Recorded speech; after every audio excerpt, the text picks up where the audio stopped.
ভারতী ছোট হলো মাঠে মরে যাবে।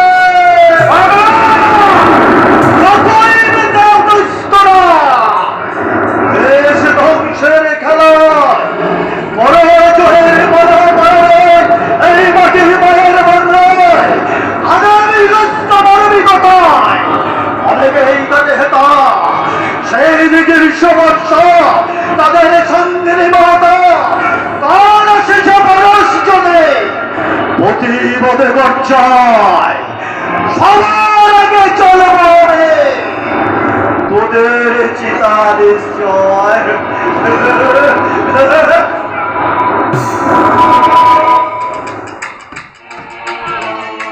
ওই পাগলা আমাকে জড়িয়ে এত কথা কেন বলে গেল? তবে কি আমার কোন দুষ্কর্মের সাক্ষী না? এই বয়সকালের জীবনে কখনো তোর কোন দুষ্কর্মের সাক্ষীকে আজ পর্যন্ত বাঁচিয়ে রাখেনি। শুধু রয়ে গেছে একমাত্র দুর্গা। আর সেজন্যই তো এত নাটক করে আমি দুর্গাকে এখানে টেনে আনলাম। দুর্গাকে নিয়ে আমার পরের খেলা।